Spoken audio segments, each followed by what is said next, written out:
নমস্কার সবাইকে। গল্পাঞ্জলি চ্যানেলে আপনাদের স্বাগত। আমি রুমকি। আমি পড়ছিলাম বিমল মিত্রের কালজয়ী উপন্যাস আসামি হাজির। উপন্যাসটি বড় হওয়ায় কয়েকটি পর্বে বিভক্ত করে আমি আপলোড করছি। আপনারা শুনবেন, আশা করি ভালো লাগবে। 21টি পর্ব শেষ হয়েছে, আজ পড়ব 22তম পর্ব।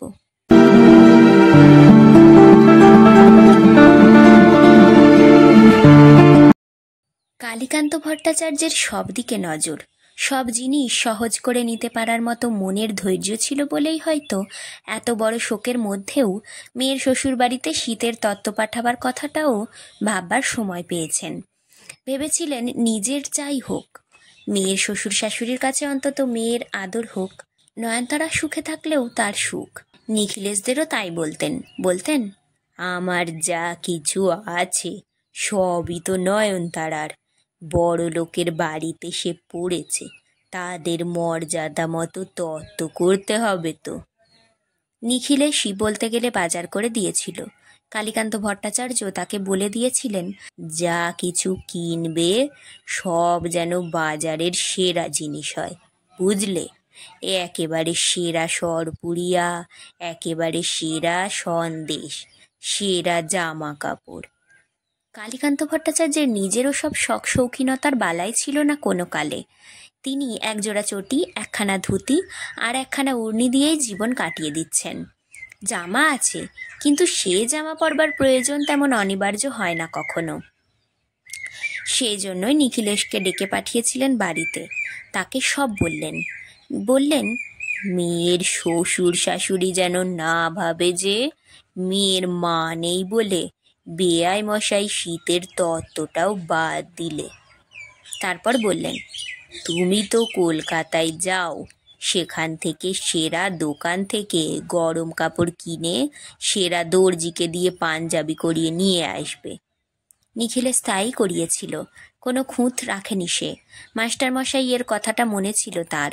টাকা যত লাগে তুমি চেয়ে নিও আমার কাছ থেকে, টাকার জন্য যেন জিনিস খারাপ করো না, একেবারে সরেস জিনিস চাই। নবাবগঞ্জের লোক যেন তত্ত্ব দেখে বলে, হ্যাঁ, তত্ত্বের মতন তত্ত্ব পাঠিয়েছে চৌধুরী মশাইয়ের বেয়াই। কিন্তু তিনি কি জানতেন তার অত কষ্টের টাকায় পাঠানো তত্ত্বর এমন হেনস্থা হবে? বিপিন প্রামাণিক ছাড়া কালীকান্ত ভট্টাচার্যের তত্ত্ব নিয়ে আসবার আর কে আছে? বিপিনই জোগাড় করেছিল আরও 4 জন লোক। একজনের মাথায় দই রাবড়ি, একজনের মাথায় সরপুরিয়া সরভাজার থালা, একজনের মাথায় কমলালেবু, ফুলকপি, কড়াইশুঁটি ইত্যাদির ঝুড়ি, একজনের হাতে 20 সের ওজনের একটা রুই মাছ, আরেকজনের মাথায় জামাকাপড়, শাড়ি, এইসব। প্রকাশমা ননী ডাক্তারকে ডেকে নিয়ে এসে কাণ্ড দেখে অবাক। বললে, কি হে, তত্ত্ব নিয়ে এসেছো? বাহ বাহ, বিআই মশাই তো কাজের লোক দেখছি, সব দিকে খেয়াল আছে। সরপুরিয়া সরভাজাও তো রয়েছে দেখছি। আর থাকতে পারলে না, সোজা চলে গেল ভেতর দিকে। দিদি, ও দিদি। এমন সুখবরটা দিদিকে না দিতে পারলে যেন তার পেটের ভাত হজম হচ্ছিল না। কিন্তু দিদি তখন সেখানে নেই। প্রীতি তখন বৌমার কাছে গিয়ে খবরটা দিচ্ছিল। বলছিল, তোমার বাবা তত্ত্ব পাঠিয়েছেন বৌমা, শীতের তত্ত্ব। তারা বোধহয় তোমার সঙ্গে দেখা করতে আসবে। তার আগে তুমি ওই শাড়িটা বদলে একটা ভালো শাড়ি পরে নাও, আয়নাতে মুখ টুক দেখে পরিষ্কার হয়ে নাও। কথাটা শুনে নয়নতারা যেন অন্য মানুষ হয়ে গেল। বাবা পাঠিয়েছে? তাহলে কি বিপিন এসেছে নাকি? শাশুড়ি আবার বললেন, দেখো বৌমা, তুমি যেন এসব কেলেঙ্কারির কথা ওদের বলো না, বুঝলে? নয়নতারা আর কি বলবে? বাবা শীতের তত্ত্ব পাঠিয়েছে। সমস্ত রাত্রের যা কিছু গ্লানি যেন সব এক মুহূর্তে মুছে গেল তার মন থেকে। সকাল থেকে বাড়িতে যা যা কাণ্ড ঘটেছে তাও যেন আর মনে রইল না। বাবা তত্ত্ব পাঠিয়েছে। নয়নতারা যেন এতক্ষণে একটা আশ্রয় খুঁজে পেল। তাহলে তো সে একেবারে নিঃস্ব নয়, একেবারে নিঃসহায় নিরাশ্রয় নয়।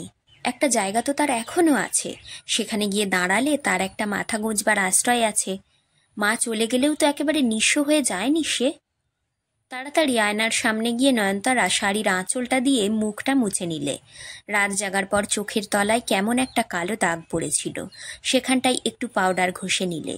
তারপর ঘরের এক কোণে গিয়ে একটা নতুন শাড়ি পরে নিলে। বাপের বাড়ির লোকেদের বুঝতে দিতে হবে যে সে এখানে খুব সুখ শান্তিতে আছে, তার কোনো কষ্ট নেই। শ্বশুর শাশুড়ি তাকে খুব আদর যত্নে রেখেছেন। বাইরে থেকে গলা শোনা গেল, দিদিমণি। নয়নতারা তাড়াতাড়ি ভেজানো দরজাটা খুলে দিয়ে ডাকলে, এসো এসো। 5 জন লোক একসঙ্গে গিয়ে ঘরে ঢুকলো। তাদের সকলের আগে বিপিন। বিপিন একেবারে হাসতে হাসতে নয়নতারার সামনে গিয়ে দাঁড়ালো। জিজ্ঞেস করলো, কেমন আছো দিদিমণি? ভালো, তোমরা ভালো? হ্যাঁ দিদিমণি। বাবা, বাবা কেমন আছে? পণ্ডিত মশাই মুখে তো ভালো আছেন বলেন, তুমি আসার পর থেকে মনটা কেমন উড়ু উড়ু হয়ে গেছে। সে মানুষ আর নেই। অত বড় একটা শোকতাপ গেল, আমরা হলে তো ভেঙে পড়তুম দিদিমণি। নেহাত পণ্ডিত মশাই দিনরাত কাজ নিয়ে থাকেন বলে তবু শির দ্বারা সোজা করে দাঁড়িয়ে আছেন। কিন্তু এইসব তত্ত্বর ব্যবস্থা কে করলে? বাবা একলা সব করতে পারলো? তিনি একলাই করলেন, আর দোকলাকে আছে যে করে দেবে। বাবার খাওয়া দাওয়ার কি হচ্ছে? ওই যে বামুন মেয়েটা আছে, সেই রান্না করে দিয়ে চলে যায়। আর বাবুর তো খাওয়া। বলতে বলতে বিপিনের কি যেন সন্দেহ হলো। বললে, তোমার মুখটা কেমন শুকনো শুকনো দেখছি, তোমার শরীর ভালো আছে তো দিদিমণি? নয়নতারা মুখে একটা হাসি ফোটাবার চেষ্টা করে বললে, আমি? আমার আবার কি হয়েছে যে খারাপ থাকবো? শ্বশুর শাশুড়ির এত আদর পাচ্ছি, খারাপ থাকবো কেন? আর জামাইবাবুকে যে দেখছি না, জামাইবাবু কোথায়? আবার সেই ব্যথার জায়গাটাতেই ঘা দিলে বিপিন। কিন্তু নয়নতারা মুখের হাসিটা সেই একইভাবে মুখে ধরে রেখে বললে, এই তো এখনই ছিলেন, বাড়িতেই কোথাও আছেন বোধহয়। হঠাৎ বাইরে যেন কি একটা গোলমালের আওয়াজ হলো। কে যেন চিৎকার করে উঠল, কোথায় গেল খোকা, গেল কোথায়? দিন দিন এইরকম বেয়ারাপনা করে তো আমার ইজ্জত থাকে। কথাগুলো যিনি বললেন তিনি যেন খুব রেগে গেছেন বলে মনে হলো। গলার আওয়াজে যেন সমস্ত বাড়িটা গম গম করে উঠল।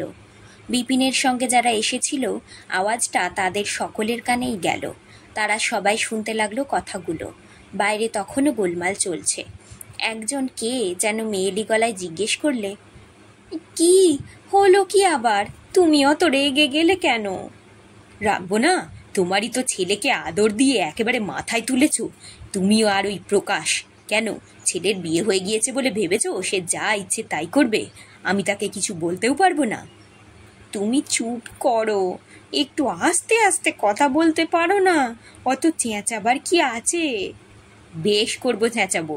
আমি ননি ডাক্তারকে নিয়ে ওপরে বাবাকে দেখাতে গেছি, আর এদিকে বাবাজির ত্রিশূলটা সরিয়ে নিয়ে এসে সে চলে গেছে। ততক্ষণে প্রকাশ এসে ঢুকলো। প্রকাশ ননি ডাক্তারের ব্যাগ নিয়ে বাড়িতে পৌঁছিয়ে দিতে গিয়েছিল। ফিরে এসে কাণ্ড দেখে অবাক। বাবাজির ঘরে সিঁদুর মাখানো ত্রিশূলটা ছিল, সেটা নাকি সদা আবার সরিয়ে নিয়ে চলে গেছে। চৌধুরী মশাই বলে উঠলেন, এ তো তোমাদেরই দোষ। আমি সদাকে ঘরের ভিতর পুরে তালাচাবি বন্ধ করে রেখে দিলুম, আর তোমরাই তাকে ছেড়ে দিলে। এখন কোথায় গেল সে গেল কোথায়? কথার মাঝখানেই বাধা দিলে প্রীতি। বললে, ওগো, তোমার পায়ে পড়ি, তুমি চুপ করো। কুটুম বাড়ি থেকে তত্ত্ব নিয়ে লোক এসেছে, তাদের সামনে আর কেলেঙ্কারি করো না। ওরা চলে যাক, তখন যত ইচ্ছে ছেলেকে গালমন্দ করো। তার ওপর বৌমা রয়েছে বাড়িতে। বৌমা কি ভাববে বলো দিকিনি? তোমার কি একটা আক্কেল বলে কিছু থাকতে নেই? চৌধুরী মশাই যেন আকাশ থেকে পড়লেন। বললেন, তত্ত্ব এসেছে? কিসের তত্ত্ব? শীতের? প্রকাশ মামা বললে, হ্যাঁ জামাইবাবু, আমি নিজে দেখে এসেছি। সদার জামা কাপড়, কমলা লেবু, কপি, কড়াইশুঁটি, সরপুরি আর সরভাজা। বিপিনের দলের লোকেরা এতক্ষণ সব শুনছিল। বিপিন নয়নতারার দিকে চেয়ে দেখলে দিদিমণির মুখটা যেন ফ্যাকাশে হয়ে গেছে। জিজ্ঞেস করলে, ও কার গলা দিদিমণি? নয়নতারা এর কি উত্তর দেবে? তার যেন তখন লজ্জায় অপমানে মাথা কাটা গেছে। কিন্তু তাকে আর এ প্রশ্নের জবাব দিতে হলো না তখন। বিপিন তখনই আবার জিজ্ঞেস করলে, বাড়িতে কি আছে দিদিমণি? তার ত্রিশূল বুঝি জামাইবাবু নিয়ে গেছেন? হঠাৎ শাশুড়ি ঘরে ঢুকল, বললে, এসো বাবা, তোমরা খাবে, এসো, তোমাদের খাবার দেওয়া হয়েছে। বিপিন দিদিমণির শাশুড়িকে মাটিতে মাথা ঠেকিয়ে প্রণাম করতেই বললে, থাক থাক বাবা, সব খবর ভালো তো তোমাদের? ভেতর বাড়িতে রান্নাবাড়ির বারান্দায় সার সার আসন পেতে কুটুমবাড়ির লোকজনদের পেট ভরা খাওয়াবার আয়োজন হয়েছিল। লুচি, বেগুন ভাজা থেকে শুরু করে ডাল, মাছ, দই, মিষ্টি কিছুই বাদ নেই। যারা কুটুমবাড়িতে তত্ত্ব নিয়ে এসেছে তাদের খাওয়ার অধিকার আছে। গৌরী পরিবেশন করছিল আর প্রীতি তদারক। বিপিন খেতে খেতে জিজ্ঞেস করলে, জামাইবাবু কোথায়? তাকে তো দেখছি নে। সেবারে পণ্ডিত মশাই এসেছিলেন, তিনিও জামাইবাবুকে দেখতে পাননি। আসবার সময় বলে দিয়েছিলেন জামাইবাবুর সঙ্গে দেখা করতে। প্রীতি বললে, তা খোকা তো বাড়িতে নেই এখন, মামলার কাগজপত্র নিয়ে সে রানাঘাটে গেছে উকিলবাবুর সঙ্গে দেখা করতে। কথাটা শুনে বিপিন যেন একটু বিভ্রান্ত হয়ে গেল। দিদিমণি একরকম বললে, দিদিমণির শাশুড়ি একরকম বললে, আর দিদিমণির শ্বশুরের আর একরকম কথা। চৌধুরী মশাই অনেকক্ষণ পরে এলেন। বিপিনদের তখন খাওয়া দাওয়া হয়ে গেছে। হাত মুখ ধুয়ে পান খাচ্ছে। বেয়াই মশাই কেমন আছেন? আগে ভালোই আছেন। তোমাদের পেট ভরেছে তো? আগে হ্যাঁ, খুব খেয়েছি। তাহলে আসি আমরা। আর একবার প্রণাম করে তারা বিদায় নিচ্ছিল। যাবার আগে বিপিন বললে, সকলের সঙ্গেই দেখা হলো, আগে শুধু জামাইবাবুর সঙ্গেই দেখা হলো না। চৌধুরী মশাই বললেন, সে তো সকালে ছিল বাড়িতে, এই তোমরা আসবার কিছুক্ষণ আগে মাঠে গেছে ছোলা দেখতে। এবারে 500 বিঘে জমিতে ছোলা বোনা হয়েছে কিনা নিজেরা না দেখলে কে দেখবে, তাই। বিপিন আরও অবাক হয়ে গেল। সমস্ত জিনিসটার পেছনে যেন একটা রহস্য মেশানো রয়েছে। একই বাড়ির লোক এক এক রকম কথা বলে কেন? তবে কি কেউই জামাইবাবুর সঠিক খবর রাখে না? বিপিনরা চলে যাবার পর প্রকাশ ছুটতে ছুটতে এসে চৌধুরী মশাইয়ের সামনে দাঁড়ালো। বললে, এই দেখুন জামাইবাবু, আপনি বলছিলেন সদা বাবাজির ত্রিশূল নিয়ে পালিয়েছে। এই তো বাড়িতেই ত্রিশূল রয়েছে, আমি খুঁজে বার করলুম। চৌধুরী মশাই বললেন, কোথায় ছিল? শশী কয়াল আমাকে দিলে, মরাইয়ের পাশ পড়েছিল। তা ওখানে ওটা কে নিয়ে গেল? প্রকাশ বললে, কে নিয়ে গেল কে জানে, হয়তো ভূতে নিয়ে গেছে। ভূত প্রেতদের চটিয়ে দিয়েছেন বাবাজি, তারা কি অত সহজে বাগ মানে? যাবার সময় হয়তো এই হাতিয়ারটা সামনে পেয়ে তুলে নিয়ে গেছে। ত্রিশূলটা নিয়ে চৌধুরী মশাই বাবাজির ঘরের দিকে চলতে লাগলেন। প্রকাশও পেছন পেছন চলছিলেন। সে বললে, আপনি মিছিমিছি সদার নামে দোষ দিলেন। তুমি থামো, তুমি আর অত ফ্যাঁচ ফ্যাঁচ করো না। ফ্যাঁচ ফ্যাঁচ করা আমার ভালো লাগে না। আমি মরছি আমার নিজের জ্বালায়, আর এই সময়ে কিনা কর্তাবাবুর অসুখ। কুটুম বাড়ির তত্ত্ব, বাবাজির ত্রিশূল, ছেলের বেয়ারাপনা, সদরের মামলা, সব একেবারে পঙ্গপালের মতো পেছনে তাড়া করতে হয়। বলতে বলতে দুজনেই বাবাজির ঘরের মধ্যে ঢুকলেন। কিন্তু বাবাজি তখন চোখ বুজে জপ করছেন, একেবারে ধ্যানস্থ, বাহ্য জ্ঞান শূন্য। কোনো পার্থিব দিকে তাঁর মনোযোগ নেই। ধ্যানযোগে তখন হয়তো তিনি বিশ্ব ব্রহ্মাণ্ডের আলৌকিক লোকে বিচরণ করছেন। চৌধুরী মশাই আর প্রকাশ মামা যেমন ঘরে ঢুকেছিলেন তেমনি আবার বেরিয়ে এলেন। বাবাজির ধ্যান ভাঙাতে আর ইচ্ছে হলো না। একদিনের মধ্যেই বাড়িতে যেন ঝড় বয়ে গেল। কুটুম্বিতা, আতিথেয়তা, অসুখ আর ঝামেলার ঝড়।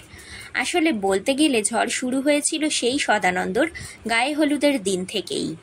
তারপর থেকে এই ঝঞ্ঝাটের আর যেন কামাই নেই। চৌধুরী মশাই আর প্রীতির যেন মাথা খারাপ হবার জোগাড়। একলা প্রকাশ কোন দিকে সামলাবে? তাকে একবার ডাক্তার বাড়ি যেতে হচ্ছে, আর একবার সদানন্দকে সামলাতে হচ্ছে। তারও ঘুম হয়নি সারা রাত। অন্ধকার বারান্দায় সারা রাত সদার ঘরের দরজার সামনে ঠান্ডা মেঝের ওপর শুয়ে কি কারো ঘুম আসে? ডাক্তার বাড়ি থেকে ওষুধটা কোনো রকমে কর্তাবাবুর ঘরে ফেলে দিয়ে এসেই একেবারে সোজা রান্নাঘরে ছুটে এসেছে। এসেই বললে, কই দিদি, আমাকে সরভাজা দিলে না যে? দিদি তখন রান্নার তদারকে ব্যস্ত ছিল। কথাটা শুনে ঝংকার দিয়ে উঠল, আমার এখন দেবার সময় নেই, পরে দেখবো খন। তার মানে পরে তো খাবই, এখন একটু চেকে দেখাবো, তাও দেবে না? দিদি আর রাগ সামলাতে পারলে না, ঝাঁঝিয়ে উঠল, হ্যাঁ রে, তোর এই এত বয়স হলো, বুড়ো ধাড়ি হলি, এখনো তোর নো লাগালো না? আমার কি মরবার সময় আছে যে এখন তোকে সরভাজা খেতে দেবো? তা তোমাকে কে দিতে বলেছে? আমাকে বলো না কোথায় রেখেছো, আমি নিজেই নিতে পারবো, তোমায় আর কষ্ট করতে হবে না। আর বেহাই মশাই কি রকম তত্ত্বটা করলে, ভালো কি মন্দ একবার পরখ করে দেখতে হবে না? দিদি হঠাৎ হাতের কাজ ফেলে ভাঁড়ার ঘর থেকে সরভাজা আর সরপুরিয়ার দুটো হাঁড়ি প্রকাশের সামনে নামিয়ে দিয়ে চলে গেল। বললে, খা গেল। প্রকাশ বললে, এ কি করলে? এতগুলো দিতে গেলে কেন? এতগুলো কি মানুষে খেতে পারে? তুমি নিজের জন্য কিছু রাখলে না? জামাইবাবুও তো খাবে।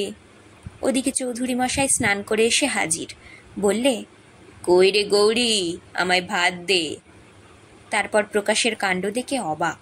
বললেন, এগুলো কি খাচ্ছ? প্রকাশ বললে, এই দেখুন না জামাইবাবু, এত সরপুরিয়া সরভাজা কেউ খেতে পারে?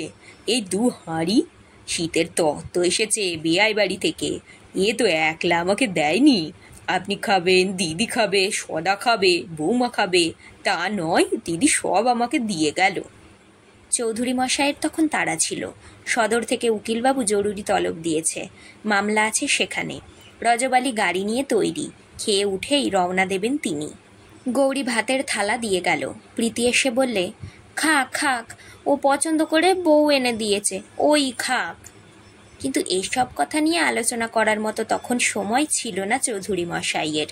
তাড়াতাড়ি খেতে লাগলেন। তারপর যখন দেখলেন বাইরের কেউ নেই, তখন জিজ্ঞেস করলেন, সদা কোথায়? সদা সেই সকালবেলা বাড়ি থেকে বেরিয়ে গিয়েছিল, আর বুঝি আসেনি? প্রীতি বললে, না। আর বৌমা কি বলছেন? কুটুম বাড়ির লোককে এখানকার ব্যাপারে কিছু বলেনি তো? প্রীতি বললে, বৌমা না বললেই বা তুমি এমন হইচই করলে, তাতেই তো তারা সব জেনে গেল। কি রকম? তোমার মাথা গরম হলে আর কাণ্ডাকাণ্ডি জ্ঞান থাকে না। তুমি এমন চেঁচাতে লাগলে যে পাশের বাড়ির লোকও সব জেনে ফেললে। চৌধুরী মশাই খেতে খেতে বললেন, বেহারি পাল তার আগেই যে কর্তাবাবুকে সব বলে গেছে, সেই জন্যই তো এত ডাক্তার ওষুধের হিড়িক হলো। কৈলাস গোমস্তা সবই বলেছে আমাকে। প্রীতি বললে, সে তো তোমারই দোষ। আমি তো আর বাড়ি বয়ে ভেতরের ব্যাপার কাউকে বলতে যাইনি, আমার সেরকম স্বভাবও নয়। তুমি নিজেই সকলকে বলে বেড়াবে আর নিজেই আবার আমাদের সাবধান করে দেবে। চৌধুরী মশাই এ কথার কোনো জবাব না দিয়ে বললেন, তা আজকে কি করব? কিসের কি? আজকে তো রাত্রিরে আমি থাকছি নে, কাজকর্ম মিটিয়ে রানাঘাট থেকে কোর্ট কাচারি করে ফিরে আসতে সেই পরশু গড়িয়ে যাবে। আজ যদি খোকা বাড়িতে আসে তো আজকে সে কোথায় শোবে? প্রীতি বললে, সে তোমাকে ভাবতে হবে না, তুমি নিজের কাজ করো গে, যাও। কালই বা তুমি কি করেছিলে? তুমি তো ভোঁস ভোঁস করে নাক ডাকিয়ে ঘুমোতে লাগলে। যা কিছু করবার তা আমি আর প্রকাশিত করলুম। তা তুমি কি বলতে চাও? আমার ভাবনা হয় না? এত জমি জমা নিয়ে ভাবি বলে ছেলে বউয়ের ব্যাপার কি আমার নিজের ব্যাপার নয়? এত জমি জমা তাহলে কার জন্য করছি? এত মামলা মকদ্দমার ঝামেলাই বা কার জন্য? আমি আর কদিন, আমি যখন থাকবো না তখন এসবকে দেখবে? আমার যা কিছু সব তো ওই ছেলের জন্যই। ছেলে মানুষ হলো কি অমানুষ হলো তা আমি ভাববো না তো কে ভাববে? এই যে আমি রানাঘাটে যাচ্ছি, তা সেখানে গিয়েই কি আমি শান্তি পাবো মনে করেছো? আমার মন কেবল পড়ে থাকবে এখানে। রাত্রিরে সেখানে শুয়ে শুয়েও মনে পড়বে খোকা কি করছে, খোকা কোথায় শুয়েছে, খোকার সঙ্গে বৌমার ভাব হলো কি না, এই সবই ভাববো। মামলার ব্যাপার যা কিছু উকিলবাবু করবে, আমি তো এখনকার কথা ভেবেই সারাদিন রাত ছটফট করব। খাওয়া তখন হয়ে এসেছিল, তিনি উঠছিলেন। প্রীতি বললে, এ কি, তুমি উঠলে যে? দুধ খাবে না? না, খাওয়া দাওয়া এখন আমার মাথায় উঠেছে। ছেলের একটা ব্যবস্থা না করতে পারা পর্যন্ত আমার খেয়েও সুখ নেই। প্রীতি বললে, ছেলের কথা তোমায় আর অত ভাবতে হবে না। আমি তো বলছি, সে ভার আমাদের ওপর তুমি ছেড়ে দাও। আমি আছি, প্রকাশও রইল, আমরা দুজনে যা হোক একটা ব্যবস্থা করবই। ওই তো প্রকাশ বলছিল কোন সাধুর কাছ থেকে একটা বশীকরণ মাদুলি নাকিও এনে দেবে। মাদুলি তোমার ছেলে পড়বে? খোকা কি তোমার সেই রকম ছেলে? খোকা কেন মাদুলি পরবে? বৌমাকে পরিয়ে দেব। সে যা হোক, আমরা একটা ব্যবস্থা করবই। তুমি দুধটা খেয়ে নাও। এখন তো 2-3 দিন আর দুধ ঘি কিছুই জুটবে না। চৌধুরী মশাই দুধটা চোঁচো করে চুমুক দিয়ে খেয়ে নিয়ে বললেন, ও সাধু সন্ন্যাসী মাদুলি তাবিজের ওপর আমার আর বিশ্বাস নেই। আমার খুব শিক্ষা হয়ে গেছে। এতক্ষণ প্রকাশের কানে সব কথা যায়নি। জামাইবাবুকে উঠতে দেখেই খেয়াল হলো। বললে, এ কি, আপনি সরভাজা সরপুরিয়া খেলেন না জামাইবাবু? বেহাই মশাই এত খরচপত্তর করে তত্ত্ব পাঠালেন, আর আপনি একটা মুখে দিলেন না? যাবার আগে অন্তত একটা সরভাজা চেখে দেখুন। চৌধুরী মশাই যেতে যেতে বললেন, ও সব তুমি খাও বড় কুটুম। তোমার মনে তো কোনো অশান্তি নেই, মামলা মকদ্দমার ঝামেলাও নেই। মামলা মকদ্দমা যে কি ব্যাপার তা তুমি বা কি বুঝবে, আর তোমার দিদি বা কি বুঝবে? প্রীতি পেছনে ছিল। বললে, আমি খুব বুঝি। আমিও জমিদারের মেয়ে। বাবা বলতো সম্পত্তি করব, অথচ মামলা মকদ্দমা করব না, তা কি হয়? জামা কাপড় পরে তৈরি হতে বেশি সময় লাগলো না। জুতো জোড়া পরে নিয়ে হাতে কাগজপত্রের পুঁটুলিটা নিয়ে চৌধুরী মশাই গাড়িতে উঠে বসলেন। অন্য সময় হলে কৈলাস গোমস্তার সঙ্গে যেত, কিন্তু সে চলে গেলে কর্তাবাবুকে কে দেখবে? দুর্গা দুর্গা দুর্গা দুর্গা। পরম ভক্তি ভরে পূব দিককে উদ্দেশ করে, কিংবা হয়তো ইষ্ট দেবতাকে স্মরণ করে তিনি রওনা দিলেন। গাড়ি চলতে আরম্ভ করল। চৌধুরী মশাই না থাকলে সেরেস্তাদারের পরমেশ মৌলিকই চণ্ডীমণ্ডপের কাজ চালাতো। একেবারে নির্বিকার নির্বিরোধ মানুষ। বাড়ির ভেতরের কোনো ঝঞ্ঝাট ঝামেলা তার ছিল না, যেমন ঝঞ্ঝাট ছিল কৈলাস গোমস্তার। শুধু হিসেবের খাতাটা নিয়ে কাজ করতে করতে মাঝে মাঝে ঝিমিয়ে নিত।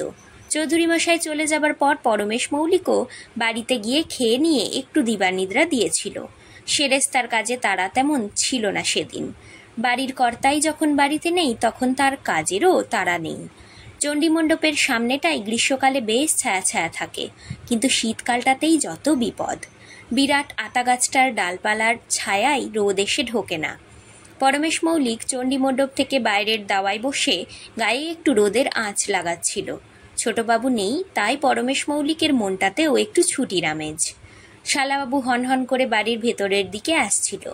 পরমেশ মৌলিককে দেখেই জিজ্ঞেস করলে, হ্যাঁ গো সেরেস্তাদার, সদাকে দেখেছ? খোকা বাবু? কই না তো। দেখনি? তা দেখবে কেন? তাহলে যে বাড়ির উপকার করা হবে। উপকার করবার সময় তো কেউ নেই, শুধু গায়ে রোদ লাগিয়ে বেড়াচ্ছ। পরমেশ মৌলিক বললে, কেন, খোকা বাবু খেতে আসেনি? তোমার কি বুদ্ধি হে সেরেস্তাদার? খেতেই যদি আসবে তো আমি সারা গাঁ খুঁজে বেড়াবো কেন তাকে? বলে আর দাঁড়ালো না সেখানে, একেবারে সোজা দিদির কাছে গিয়ে হাজির। বললে, কই সদা এসেছে দিদি? প্রীতি ছেলের জন্য তখনও না খেয়ে বসেছিল। বললে, কই না তো। তা তুমি খেয়ে নিলে না কেন? আমি কি করে খাই বল? বৌমাকে বলে কয়ে অনেক কষ্টে এখন খাইয়ে দিলুম। প্রথমে খেতে চাইছিল না। আমি বললুম আমি শাশুড়ি হই, আমি তোমাকে বলছি, খেলে কোনো দোষ হবে না। প্রকাশ বললে, দেখেছ কিরকম সতীসাদি বউ এনেছি তোমার। সদাটা একটা আস্ত লক্ষ্মী ছাড়া, অমন সতীসাদি বউ পেয়েছে, আর তারই কি হেনস্থা। বেশ করেছো তুমি খাইয়ে দিয়েছো। তা তুমিও খেয়ে নিলে পারতে। সে লক্ষ্মী ছাড়ার জন্য কতক্ষণ বসে থাকবে শুনি? সে খেলে না, আমি মা হয়ে কি করে খাই বল দিকিনি। আর বাবাজি, বাবাজির সেবা হয়েছে? প্রীতি বললে, ওই এক জ্বালা হয়েছে। তখনই তোর জামাইবাবুকে বললুম ওসব হাঙ্গামা বাড়ির মধ্যে করো না, অত আমি পারবো না। তা তোর জামাইবাবুর তো বিশ্বাস হলো না, কাঁড়ি কাঁড়ি টাকা খরচ হলো। এখন সামলাবার সময় তো সেই আমাকেই একলা সামলাতে হবে। তারপর একটু থেমে বললে, তা খোকাকে কোথাও পেলি নে তুই?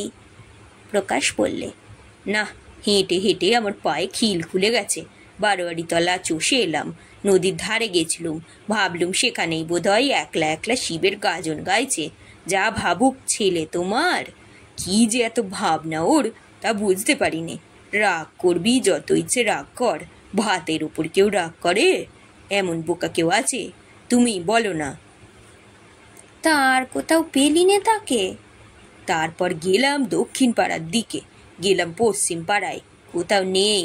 ওই যে বললুম, হেঁটে হেঁটে আমার পায়ে খিল খুলে গেছে। শেষকালে আমার খিদে পেয়ে গেল। প্রীতি বললে, সে কি রে, এই তো এখুনি ভাত খেয়ে গেলি, তারপর সকালে অতগুলো সরবাজা সরপুরিয়া খেলি, এরই মধ্যে তোর আবার খিদে? তা খিদের কি দোষ বলো? তুমি আমার মতো একটু হেঁটে এসো, দেখবে তোমারও চরচর করে খিদে পেয়ে যাবে। বেয়াই মশাই যেরকম কমলা লেবু পাঠিয়েছিল, সে তো একটাও চেখে দেখিনি তখনও। প্রীতির তখন ওসব কথা ভালো লাগছিল না। বললে, ভাড়ার ঘরে সব আছে, যে কটা পারিস খেগে যা। প্রকাশ বললে, আরে আমি কি তাই বলেছি? বলছিলুম কমলা লেবুগুলো মিষ্টি না টক, সেটা চেখে দেখতে হবে তো। প্রীতি বললে, মিষ্টি হোক টক হোক ও তো আর ফেরত দিতে পারবো না, ও তো দোকানের জিনিস নয়, খেতেই হবে। বলে অন্যদিকে মুখ ফিরিয়ে রইল প্রীতি। সমস্ত বাড়িটা শীতের দুপুরে নিঝুম হয়ে রয়েছে। সকালবেলার কর্মব্যস্ত বাড়িটা তখন ক্লান্তিতে আচ্ছন্ন হয়ে বোধহয় এক মনে সন্ধ্যার প্রত্যাশায় ধ্যানমগ্ন হয়ে আছে। কখন খোকা আসবে তার জন্য হাঁড়িতে ভাত রাখা আছে। গৌরী গিয়ে রোদে গা দিয়ে একটু ঝিমিয়ে নিচ্ছে। বিষ্টুর মাও তখন সারা দিনের কাজের অবসরে একটু গড়িয়ে নেবার আশায় বাড়ির কোনো জায়গায় আড়াল দেখে নিশ্চিন্ত আশ্রয় নিয়ে আত্মগোপন করে আছে। তারপর বিকেল হবার সঙ্গে সঙ্গে আবার সাজো সাজো রব উঠবে। ছোটবাবু নাইবা রইল বাড়িতে, কিন্তু অন্য সবাই তো রয়েছে, তারা তো তা বলে আর পেটে খিল লাগিয়ে বসে থাকবে না। তাদের সব চাহিদা ঠিকঠাক জুগিয়ে যেতে হবে প্রীতিকেই। শুধু যার জন্য এই সংসার করা, যার মুখ চেয়ে এই পরের বাড়ির মেয়েকে বউ করে আনা, সেই কোথায় রইল তার ঠিক নেই। বাইরে কার পায়ের শব্দ হতেই প্রীতি চেয়ে দেখলে, কে? বিষ্টুর মা। বিষ্টুর মা বললে, উনুনে আজ দেব মা। প্রীতি লেগে গেল। ভর দুপুরবেলায় উনুনে আজ? তোমার কি মাথা খারাপ হয়ে গেছে বিষ্টুর মা? বিষ্টুর মা বললে, দুপুর কোথায় মা, সন্ধে হয়ে এসেছে যে। সন্ধে? প্রীতি ধর্মর করে লাফিয়ে উঠল। শীতের বেলা দেখতে দেখতে পার হয়ে যায়। কখন দুপুর গড়িয়ে বিকেল, আবার বিকেল গড়িয়ে সন্ধে হয়ে গিয়েছিল তা টেরই পায়নি সে। গৌরী কোথায়? গৌরী মুখপুরি কোথায় গেল? আমাকে একবার ডেকে দেয়নি কেন সে? গৌরী আসতেই প্রীতি ধমকে দিলে, হ্যাঁ রে, তোরা থাকিস কোথায়? আমাকে একবার ডাকতে পারলি নে? ঘরের মধ্যে আমি কি বেলা ঠাউর করতে পেরেছি? উনুনে এখনো আঁচও পড়েনি, তোদের কি একটা কাজও হবার নয়? কর্তা বাড়িতে নেই বলে কি তোরা সবাই সাপের 5 পা দেখেছিস? গৌরী বললে, তুমি যে ঘুমোচ্ছিলে দেখলুম বৌদি, তাই আর ডাকিনি।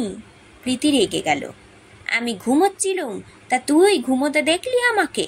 জানিস খোকা খেতে আসেনি বলে আমি তখন থেকে না খেয়ে বসে আছি, আর আমি ঘুমোবো? আমার ঘুম আসে? চল ভাঁড়ারের চাবি নে, চাল ডাল বার কর, আমি যাচ্ছি, একবার বৌমাকে ডেকে এখুনি আসছি। ওদিকে পরমেশ মৌলিক ও চণ্ডীমণ্ডপের কাজ সেরে হারিকেন বাতিটা জ্বালিয়ে সবে আবার হিসেবের খাতায় মন দিতে যাচ্ছে, এমন সময় থানা থেকে একজন চৌকিদার এলো দৌড়তে দৌড়তে। সেরেস্তাদার বাবু, সেরেস্তাদার বাবু। বংশীঢালি চণ্ডীমণ্ডপের পেছনের ঘরখানাতেই তখন রান্না করছিল। থানার চৌকিদারের গলা শুনে সেও চমকে উঠেছে। ছোটবাবু নেই। এই সময়ে আবার থানার চৌকিদার আসে কেন? বাইরে বেরিয়ে দেখলে শুধু থানার চৌকিদার নয়, রেলবাজার থানার দারোগাবাবুও এসেছে। কি খবর বংশী, তোর ছোটবাবু কোথায়? পরমেশ মৌলিকই জবাব দিলে, আগে তিনি তো রানাঘাটের সদরে গেছেন, মামলার দিন পড়েছে কাল। কর্তাবাবু? তার তো অসুখ, সকাল থেকে মুখে কথা আটকে গেছে, ননি ডাক্তারবাবু দেখছেন, যায় যায় অবস্থা তাঁর। তাহলে আর কে আছে বাড়িতে? শালাবাবু আছে, প্রকাশ মামা, তাকে ডাকবো? না, তাকে দিয়ে হবে না, সে আবার একটা মানুষ নাকি। তারপর কি ভেবে দারোগা আবার বললে, তাকেই ডাকো একবার, কথাটা তাকেই বলে যাই, খুব জরুরি কথা ছিল। বংশীঢালি গিয়ে কর্তাবাবুর ঘর থেকে শালাবাবুকে ডেকে নিয়ে এলো। প্রকাশ মামা আসতেই দারোগাবাবু বললে, কেউ যখন বাড়িতে নেই তখন আপনাকেই বলে যাই, সদানন্দ অ্যারেস্ট হয়েছে। সদানন্দ অ্যারেস্ট হয়েছে? সে কোথায়? তাকেই আমি তো সকাল থেকে গরু খোঁজা খুঁড়ছি। সে খায়নি, দায়নি, দিদিও তার জন্য সারাদিন জল গ্রহণ করেনি, একেবারে উপোস করে রয়েছে। কোথায় সে ছিল? কালীগঞ্জে। কালীগঞ্জে? কালীগঞ্জে কোথায়? দারোগাবাবু বললে, কালীগঞ্জের সেই জমিদারের পুরো ভাঙা বাড়ির মধ্যে। আরও 5 জন ডাকাতদের সঙ্গে ছোটবাবুর ছেলেও ধরা পড়েছে। স্বরূপগঞ্জের ট্রেন ডাকাতির মামলার সব আসামি ওইখানে ছিল। পুরো দলটা একেবারে একসঙ্গে ধরা পড়ে গেছে। প্রকাশ হতভম্ব হয়ে গেল। আবার কি উটকো বিপদ! এখন জামাইবাবু নেই, এখন এসব কে সামলাবে? বললে, তা সদা? সদা কেন ধরা পড়ল? সদাও কি ডাকাতি করেছে নাকি?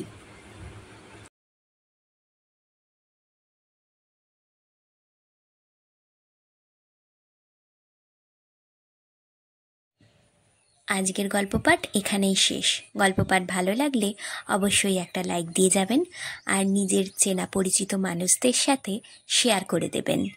আর আজ যারা নতুন আমার চ্যানেলে, অবশ্যই সাবস্ক্রাইব করবেন। আপনার একটি সাবস্ক্রিপশান আমাকে আরও অনেক নতুন গল্প পড়তে অনুপ্রেরণা যোগাবে। ধন্যবাদ। ভালো থাকবেন সবাই।